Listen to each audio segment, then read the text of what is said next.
But as the world has changed, as our company has changed, we really prefer the term integrated auto sales and finance, where you come to us to purchase the product, and we also provide financing to go along with it. From HoganTaylor CPAs and Advisors, I'm Robert Wagner, and this is How That Happened, a business and innovation success podcast. Each episode of the show, we sit down with the business and community leaders behind thriving organizations to learn how business and innovation success actually happens.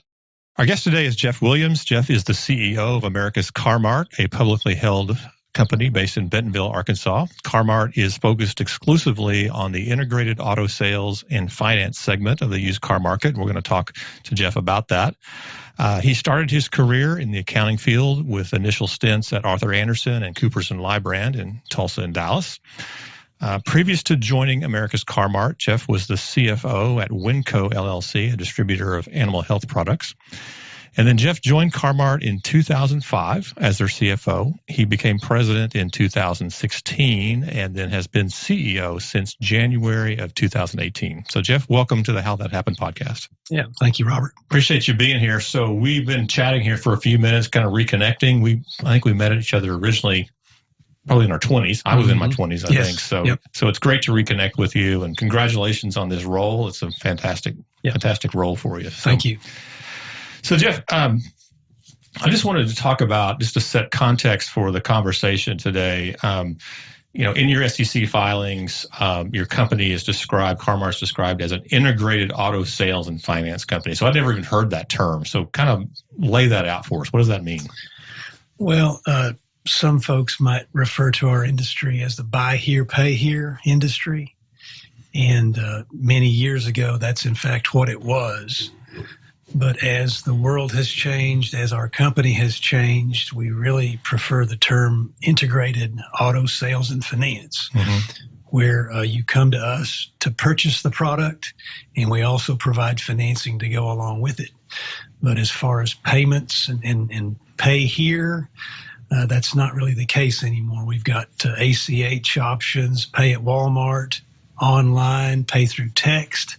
You can, of course, pay at our dealerships, but the term buy here, pay here doesn't really fit the model anymore. But we are integrated, and we believe that we provide an offering that far exceeds what folks might think about as in terms of buy here, pay here in the past. We really do compete with the financing options at the new car dealerships. So the term integrated auto sales and finance makes a lot more sense and represents what we're about more than the term buy here, pay here. Gotcha. Well, that's very helpful. So just to flesh that out a little bit more, I mean, who's the typical customer for you guys? We are selling a customer that has some credit challenges. They may have no credit, or they may have bad credit. It's someone that has an average FICO score of 525. They're living paycheck to paycheck. They need help with the down payment, the money up front. They need help with the monthly payments.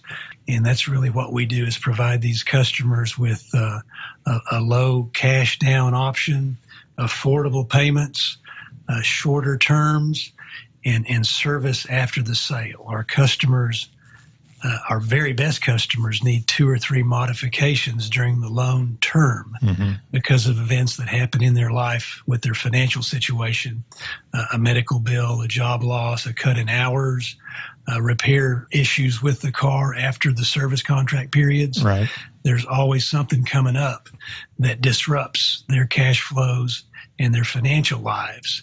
And that's really what we do, is provide a good, solid car for a decent price, low down, affordable payments that fit their income, and with a chance to succeed on the contract. That's what we do, is really focus on getting that customer title of that car, keep the term short, and then provide an outstanding service after the sale to give them peace of mind with one stressful area of their life. Right. That's that local transportation. Right. How do you get people to talk to you about those things, like the things that happen after they sign on the dotted line, that a new financial issues come into their life. I mean, there's a reluctance to do that, I think, for everyone, right? How do you create the relationship where they're going to call you and feel comfortable telling you and then, hopefully work it out? Well, that's where the benefit of 39 years in these communities helps. Mm-hmm. We have a reputation, and folks that buy from us understand that if they're open and honest with us and want to do right on their side, mm-hmm. we're going to do absolutely everything to help them out. And it's going to be done in a respectful manner. Our values are respect, integrity, compassion, and excellence. And our folks at the dealerships who deal with customers, in many cases, were customers of our company at one time, so they can relate. And it's done at very high standards with the most respect, and understanding that some of this is touchy, but we do a lot of education, a lot of efforts for our customers in terms of helping them with budgets, understanding cash flows, keeping their word while we keep ours. We believe we add a lot of benefit just to the communities we serve by holding folks accountable and holding ourselves accountable too.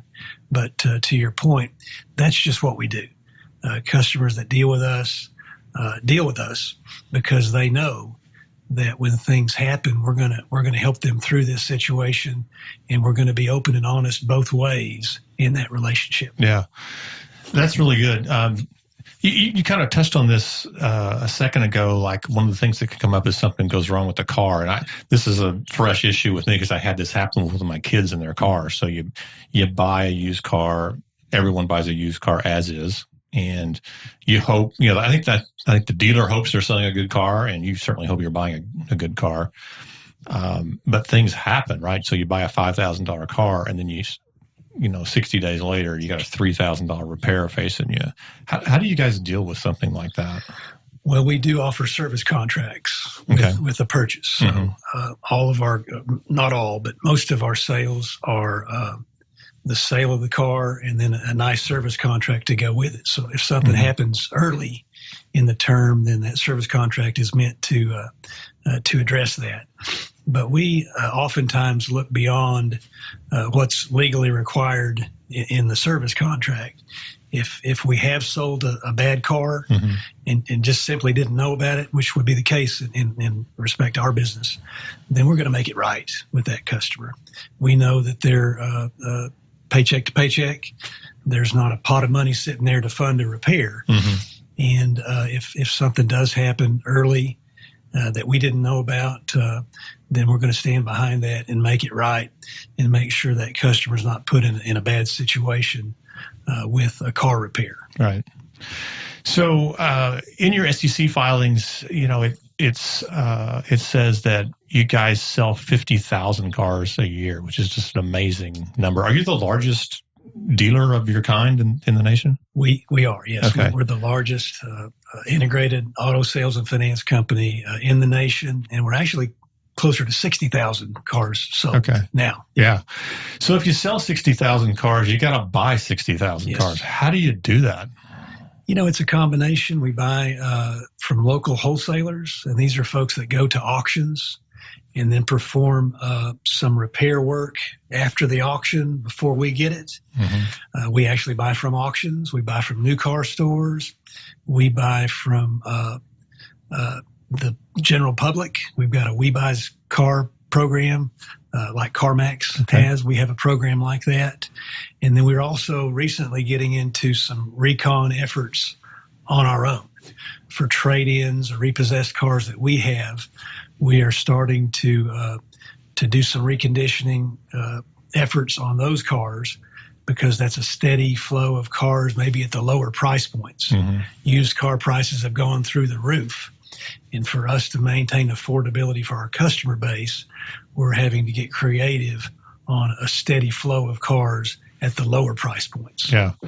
You touched on something there that I wanted to get into, so we can jump into it now. So I've seen this with helping my kids buy cars, kind of their first car, second car, and I'm old, so I've been doing it for 20 years with my kids now. So it feels like that the price of cars is going up faster than sort of the working families' wages are. And I'm kind of wondering, where is that going to go? I mean, it's just getting harder and harder to afford a car now. Yeah. It really started with the Great Recession, 2008, 2009, when new car production went from 18 million a year down to less than 10 for a couple of years. So that really squeezed the used car supply, especially for a 10-year-old car, which is what we sell. Mm-hmm. And then consumer demand after the recession exceeded the supply of cars, even as they kicked up production. So we've really been in a used car shortage for over a decade now. In this pandemic, when it hit, I think initially we thought that there'd be some relief on used car pricing. Well, it went just the opposite way because of government stimulus that went straight to consumer pocketbooks. That really jumped the demand for used cars, especially that car at the low end. So you're right. And the answer the industry's had to that situation has been stretching the term out longer. Right. And we've had to participate in some of that. But we realize that to put that term out too long is not a good business model, although folks are doing that to a large extent now. And we've had to participate to keep our payments affordable. But we're still able to find a good mechanically sound car that's affordable to our customer, and we can put in a term that makes sense to us to offset that rising cost of a used car. Yeah. So your terms are sort of still averaging out in the 30s. About 34. Yeah. Yeah. Well, you hit exactly, the issue I'm seeing out there on new cars where you're going to 72 months, 84 months, 96. I mean, that's unsustainable to me. Yeah. So I agree. And at some point there has to be a reckoning on that term, but it has to start with the cost of the car coming down a little bit. So the demand is exceeding the supply of cars right now. Yeah. Yeah. Okay. So Jeff, you mentioned dealers, and you said something interesting about you have some dealers that were former customers, I think you said. So, but just in general, what makes, I guess you might describe what a dealer is in your business, but who thrives at being a dealer in your business? A general manager? Yeah. One of our managers? Yeah. Yes. It's going to be somebody that can juggle a lot of things at the same time, a multitasker. It's going to be somebody that cares about other people, has a heart for the consumer and the associates, who has a sense of urgency to get things done. This is a business where you can't let things accumulate. You've got to keep things moving. And so a sense of urgency, a team player, a good leader, somebody that's had some experience in multi-unit management, often does well in our business, and just a good greediness, determination, somebody that really likes to work and really have purpose in their work. This is an industry that you get a lot of satisfaction out of if you enjoy helping folks succeed. Folks that are struggling financially or personally, you've got a ton of opportunities each and every day to help somebody and help their life be just a little bit better. So the folks that are successful as GMs have those character traits that focus on and highlight relationships and helping people through difficult times. And the skills are, a sense of urgency, a quick thinkers, quick on their feet, multitask, and like to get things done. Yeah.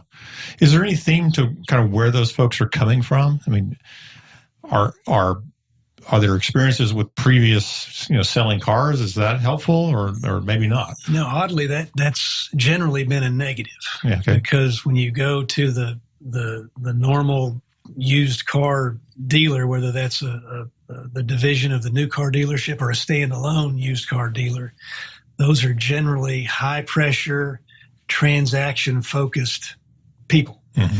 And we're a low pressure education, long-term relationship. It's a 3 or 4 year character loan for us.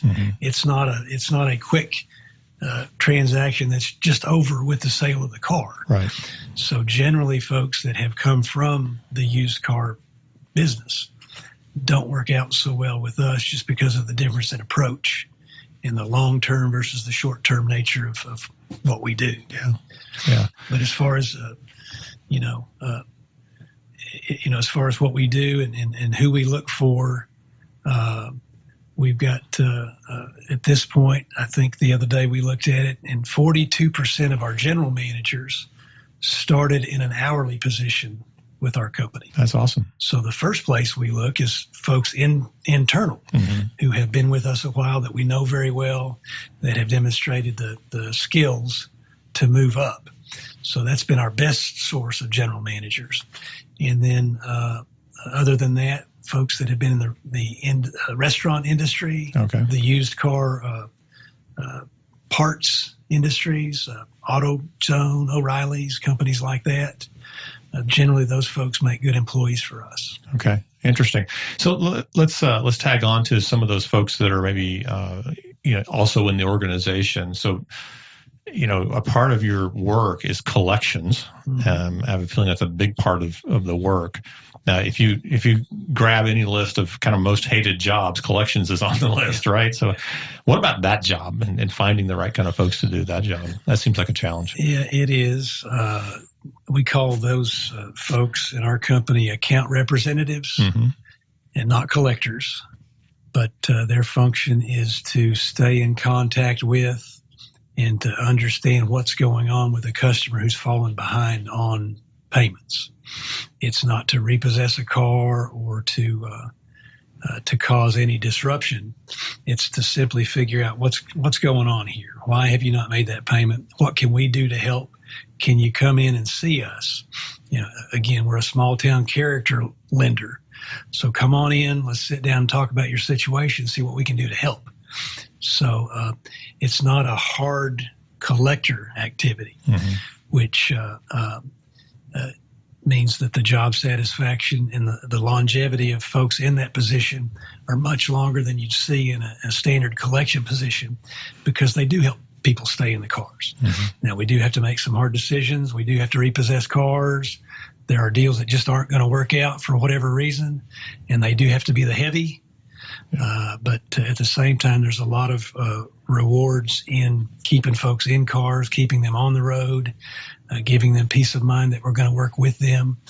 And so we've got a good, solid group of account reps, and the turnover in that position is extremely good by industry standards. Yeah. And that's a local role, right? It is. It's done at the dealer locally, just kind of somewhat face-to-face, right? It's relationship building. Now, we have centralized some pieces, bankrupt accounts or small claims accounts. There's certain categories of accounts that are done centrally.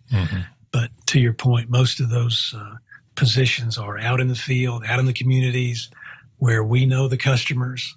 We know the customers' families. We see them at the grocery store, and there's a good, solid relationship there. Yeah.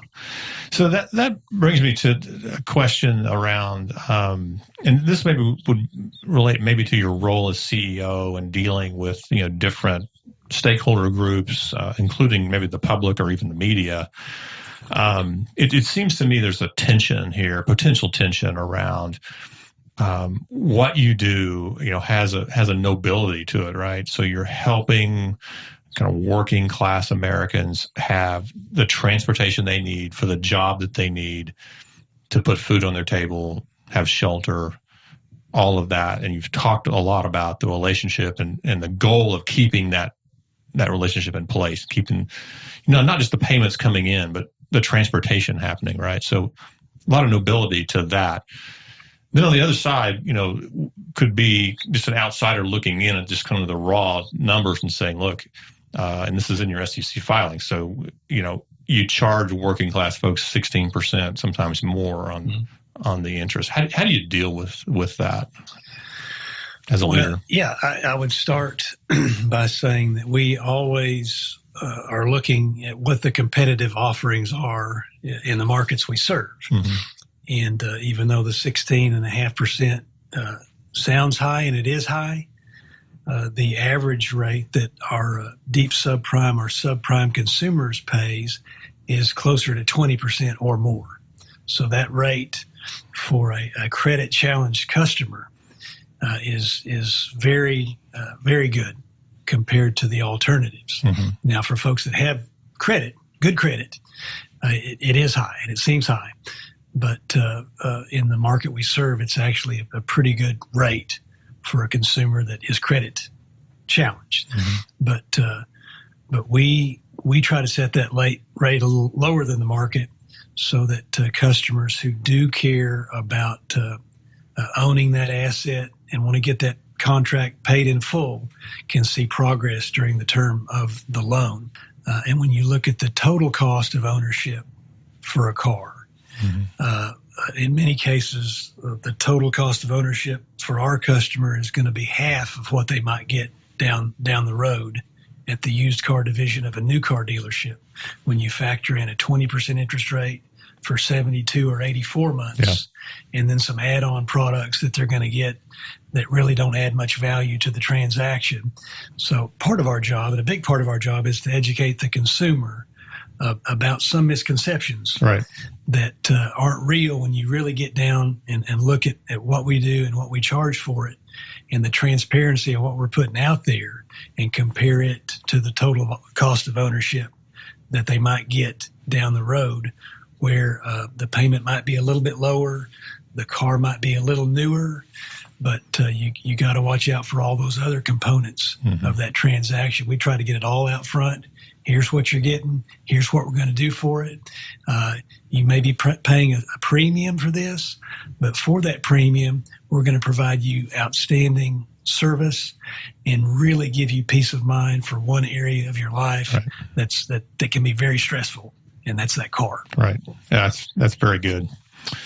So Jeff, let's turn our attention a little bit to kind of the industry and just wondering how technology is impacting your industry. So, things are happening that and not just COVID related, but things are happening, related to technology that I think a lot of us never dreamed would. Where people used to say no one would buy clothes online, right? Because you want to try them on, you want to touch them and feel them. No one would buy a house just looking at pictures online. Well, we're doing that now. So same's happening in cars. So you got Carvana, you got Vroom, you got these things happening where, the car may be half a country away and they're going to deliver it to you. And there's like a 7-day test period, I think usually, but people are basically buying cars off of pictures. So is that part of the industry affecting you at all? Or are you guys just so much more local that? Well, the used car financing industry is about $500 billion a year. So it's highly fragmented. Mm-hmm. Even CarMax and Carvana are tiny pieces of the entire market. But what Carvana is doing in Vroom is telling all of us, and we all know this, how much consumers hate the car buying experience. Right. Nobody enjoys that. So these companies are saying we've got an alternative to that, and come with us, and it's stress-free. It's an enjoyable experience. There's none of the negatives you get by dealing with the used car salesman. So we as a company have recognized that we need to get to a point quickly where we can deliver a car to someone's home, or we can have curbside service at our dealerships. We have to make the online and physical transfer seamless. We've got to make our processes better and quicker and more consumer friendly.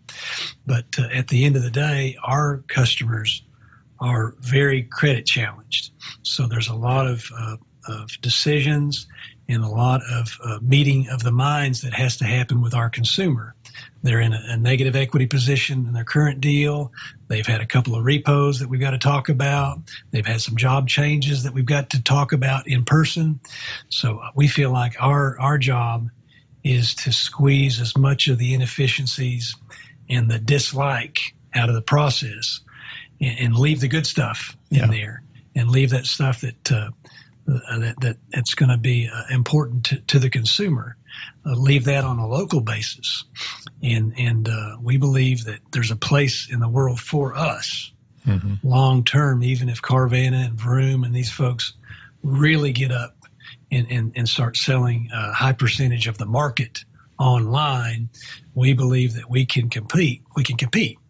Now, we're not going to have a fancy vending machine like Carvana, but there's no reason we can't deliver cars to homes, do transactions totally online, and provide all that additional service that we provide after that sale. There is a place for us. Yeah, that's good. I love the point of view of, what about that can you use to help make your thing better?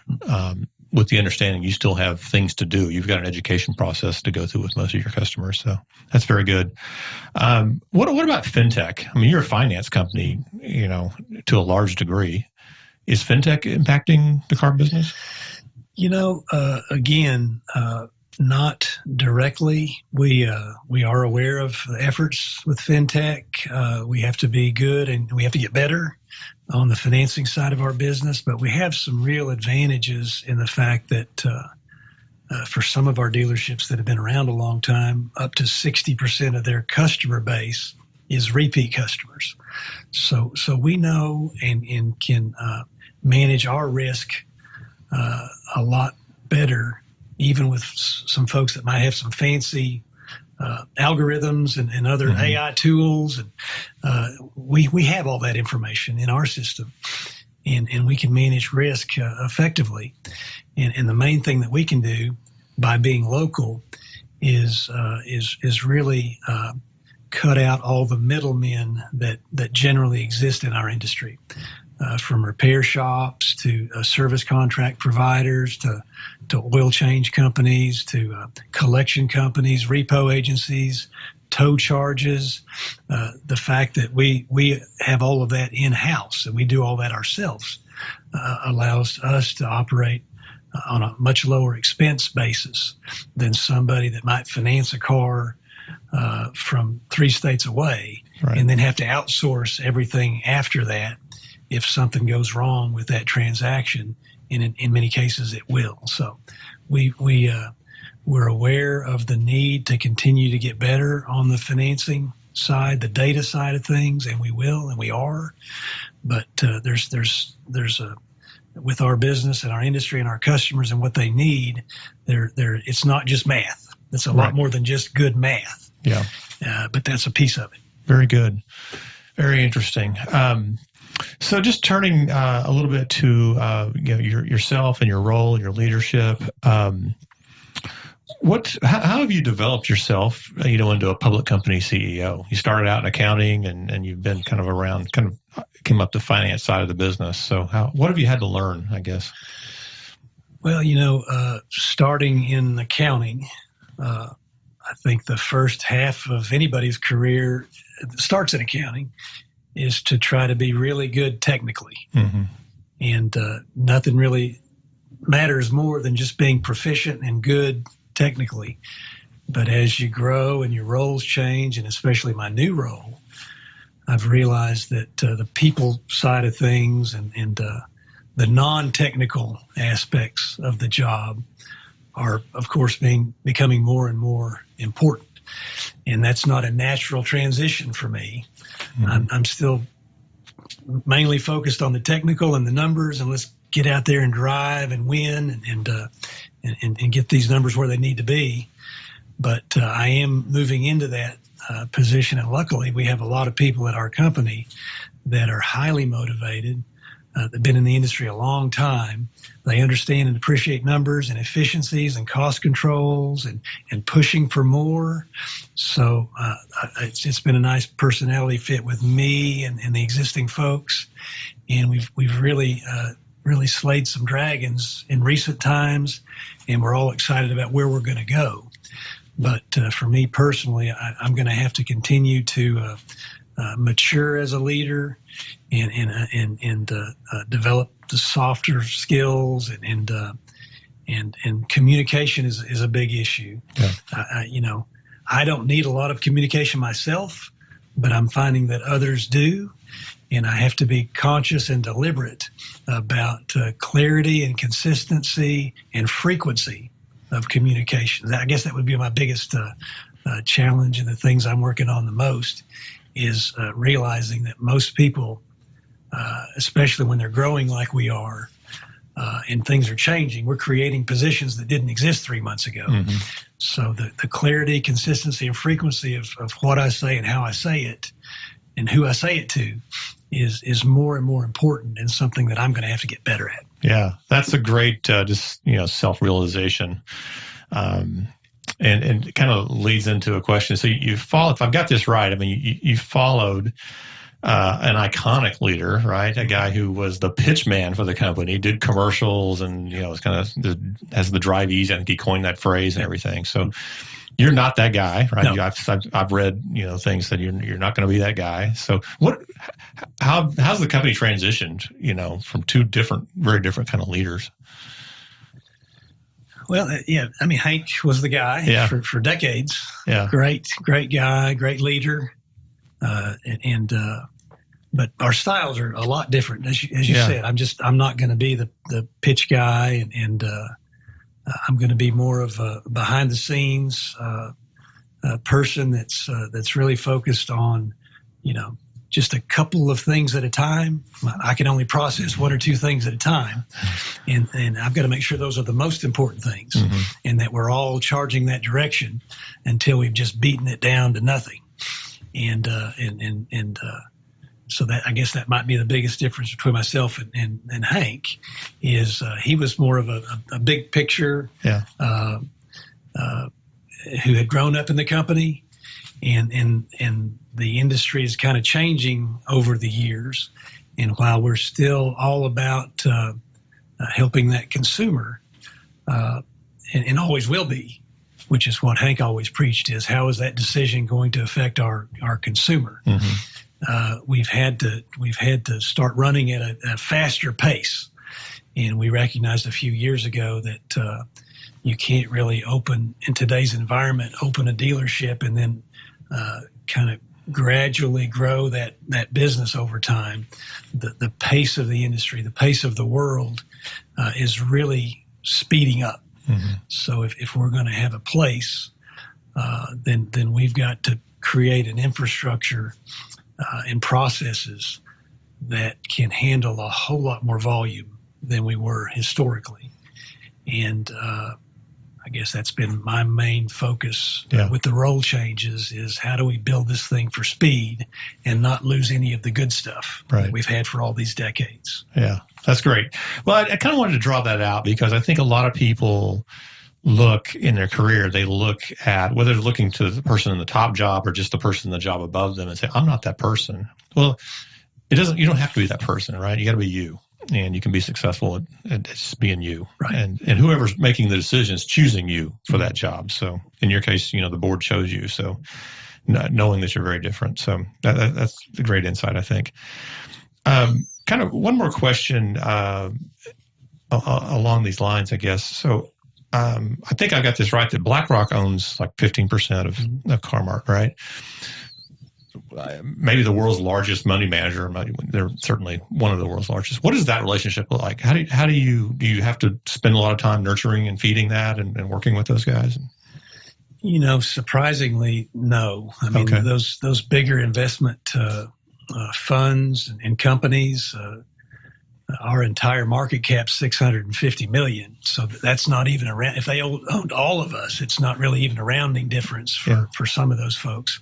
We do speak to them periodically, and it's a good solid conversations when we do talk. But there's not a consistent cadence or schedule or any consistent questions or anything that they're particularly looking at. Mm-hmm. But we do speak to investors, and we do attend investor conferences that our analysts put on, and get a chance to see our investors during those conferences too. But all in all, as a company as a whole, we don't spend a lot of time or effort or money really on the IR side of our business. That may change as we get closer to $1 billion market cap, and hopefully beyond. Then we're probably going to have to reassess how we do all that, how we communicate with investors and analysts and the public. But to this point, our IR department is just myself and Vicky, our CFO. Yeah. maybe didn't look far enough back. Have you ever accessed the market, like in terms of great growth? You've never really gone to Wall Street to do another offering or anything, right? No, I'll give you a little history. Our company was founded by a guy named Bill Fleeman and Rogers back in 1981. Mm-hmm. And he actually got sick with cancer in the late 90s and sold the company to a public company in Dallas in 1999. So Car-Mart today is the surviving company of that transaction. Okay. And the only reason we're public is a public holding company bought the private Car-Mart from Bill Fleeman back in the late 90s. So we're accidentally public, and we've never needed to access any capital or anything from the markets. Mm-hmm. Gotcha. All right, Jeff, I've really enjoyed our conversation here. We're kind of heading to the end of our time, but I find the industry fascinating and really appreciate what you do. And I think the explanations that you've given us about, the customers and how you educate the customers, I think is just very, very valuable. And again, insights into your own career as well. So we do have 5 questions that we ask every guest. So you ready? I'm ready. All right. So what was the first way you made money? The first way I made money? Well, I got a job in a restaurant washing dishes when I was 14. Okay. And I just felt like I wanted my own money. If I wanted to buy a pair of shoes or something, I didn't want to go ask for it. Right. I wanted to have my own money. And so my first job was washing dishes. Okay. This was in Springdale? Yeah. Okay. Yeah. All right. So, Jeff, if you were not running America's Car-Mart, what do you think you would be doing? I think I would be coaching junior high football. All right. If it just paid better, right? Yeah. Well, even if it didn't. Okay. Yeah. At some point in my life, I might go do that. Right. I don't know. Okay. What about that turns you on? I just, I think that part of my life was so meaningful and so impactful, and the coaches and what they did and how they did it. And my dad was a coach too, so I got some of that in my blood. Yeah. I just think that I can relate to how those kids are thinking, and the excitement of seeing them grow and have some success there is something that that age group it's a tough age group. It's a tough spot. And I can potential see, for high growth as well. So. Yeah. Okay. So Jeff, what would you tell your 20-year-old self? Boy, that's tough. Don't be in such a hurry. Take a deep breath, slow down, be patient with others, and don't try to force things so much. Let things happen on their own a little bit more than I have. Yeah. Interesting. Okay, 4th question is, what will the title of your book be?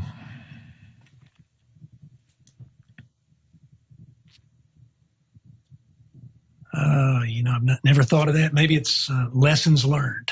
Okay. I make a lot of mistakes, but I try to get something very important and concrete, and all the mistakes, I hope, are leading me down the right path. So lessons learned. Yeah, that's great. That's great. I think it's really good for this time. We're recording during the COVID season as it continues here, and we've talked about with folks in our firm that this is the opportunity. This is when people grow, when times are hard, when every step's uphill, whether that's failure or just a tough environment. So I think that's great, learning from those lessons. Okay, so last question is, what is the best piece of advice you've ever been given? Well, my uncle in college, I was kind of drifting around 2 years of college. My grade point was horrible. I had no idea at all what I wanted to do. And he said the most successful people that he knew in life had an accounting or a finance degree, even if you don't use it. And I've never liked accounting. I don't like accounting now, but it's so nice to have that skill set and that knowledge of how that side of things works. Yeah. And I would say that that piece of advice and my follow through in that area has allowed me to be in my current position. As a finance company, it would be tough to be a CEO here and not have that hard technical finance and accounting background. Yeah.